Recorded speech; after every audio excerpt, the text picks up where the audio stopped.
नमस्कार, आप देख रहे हैं द बिहार टॉप। मैं हूं आदेशपुरी। बीपीएससी के द्वारा दूसरे चरण के शिक्षक बहाली को लेकर कल एक सूचना जारी की गई, जिसमें यह कहा गया कि 3 नवंबर से लेकर 14 नवंबर तक दूसरे फेज़ की बहाली के लिए यानी कि TRE-2 के लिए आवेदन लिए जाएंगे और परीक्षा 7 से 10 दिसंबर के बीच में संभावित है। आपको बता दें कि सीटों की संख्या पर बातें हो रही हैं, तो सबसे पहले बता दें कि आपको कि कैबिनेट के द्वारा 70,000 शिक्षक बहाली को लेकर अपना अनुमति दे दिया गया है। अधियाचना बीपीएससी के पास पहुंच गया है और आपको बता दें कि जो 70,000 जो बहाली होने वाली है, उसमें आप देख सकते हैं 9वीं से 10वीं में 18,880 सीटें हैं। और इसमें बता दें आपको कि सोशल साइंस में 1922 हैं, गणित में 2206 है। सभी जो सब्जेक्ट हैं उनके दिए गए हैं। इसमें 11वीं 12वीं में 18,830 सीटें हैं इसमें, और क्लास 6 से लेकर 8 तक 31,982 सीटें हैं। यानी कहा जाए तो कुल जो है वो 70,000 के आसपास सीटों की संख्या है। इसके साथ साथ ये भी बातें चल रही हैं, ये भी खबरें आ रही हैं कि चूँकि TRE-1 जो है वो 1,70,000 के लिए आवेदन जारी किए गए थे, लेकिन बहाली अंततः 1,22,000 ही आ पाई।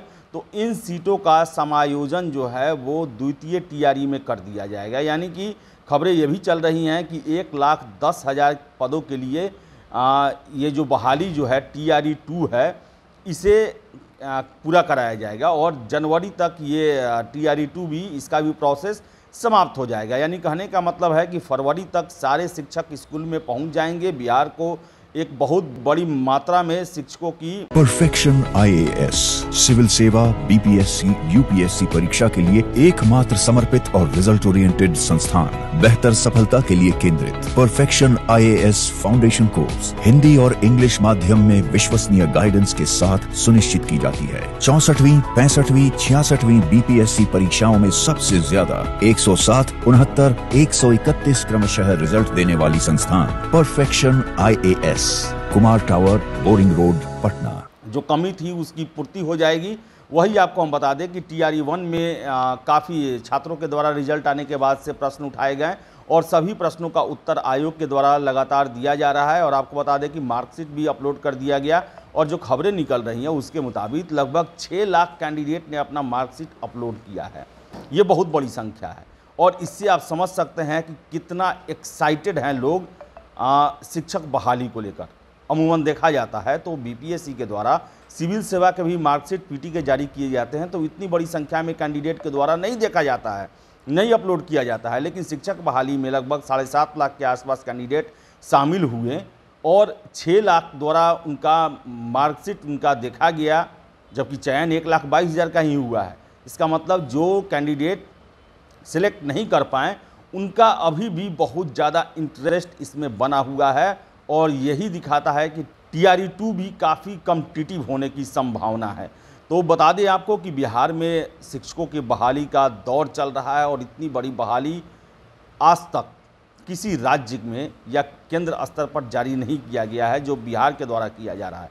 तो डोमिसाइल का भी मुद्दा इसमें जीतन राम मांझी के द्वारा उठाया गया है। पूर्व मुख्यमंत्री रहे हैं बिहार के, उनका कहना है कि बिहार के नौकरियों पर पहला हक बिहारियों का है। तो इसके साथ साथ बता दें कि हम आयोग के द्वारा सभी जो भी छात्रों के क्वेरी हैं उसका स्पष्टीकरण दिया जा रहा है। 29 से लेकर 12 नवंबर के बीच में आप ईमेल ID पर अपनी जो शिकायत है, जो अगर लगता है कि आपका कुछ मिस्टेक आपके साथ हुआ है, तो उसे आप साक्ष्यों के साथ भेज सकते हैं। इसके साथ साथ आयोग ने वैसे कैंडिडेट को भी कारण बताओ नोटिस जारी किया है जो फॉर्म में या तो गलत जानकारी दिए, गलत डॉक्यूमेंट दिए या फिर डॉक्यूमेंट्स वेरिफिकेशन कराने नहीं आए। और आयोग का साफ कहना है कि अगर आप स्पष्टीकरण नहीं देते हैं तो इसे माना जाएगा कि आप कदाचार करने के फिराक में थे और इसको लेकर कदाचार के ही दंड आपको दिए जा सकते हैं। आपको परीक्षा में आगे के लिए वंचित किया जा सकता है। 7 नवंबर तक समय दिया गया है कि आप कारण बताइए कि आप फॉर्म फिलअप करते समय जो डॉक्यूमेंट दिए थे उसे बाद में क्यों नहीं पेश कर पाएँ, या फिर आप डॉक्यूमेंट वेरिफिकेशन कराने क्यों नहीं आए। और इसको लेकर जो है बड़ा ही कड़ा रुख आयोग के द्वारा अपनाया गया है। तो बता दें आपको कि बिहार में द्वितीय चरण के शिक्षक बहाली के लिए जो है वो सूचना दे दी गई है आयोग के द्वारा।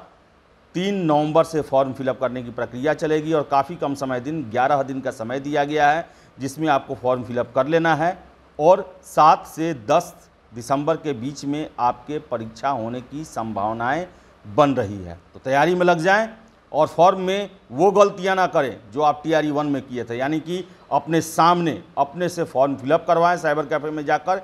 एक एक चीज़ का ध्यान रखें, पेशेंस रखें, हड़बड़ी में फॉर्म न डालें और सबसे महत्वपूर्ण बात कि आप डॉक्यूमेंट्स सारा का सारा अभी इकट्ठा कर लें। आपको पता होगा TRE 1 में क्या क्या डॉक्यूमेंट्स लगा था, और सारे डॉक्यूमेंट्स इकट्ठा कर ले और जो डॉक्यूमेंट्स आप देंगे उसी के आधार पर आपका काउंसलिंग, आपकी बहाली निर्भर करेगी।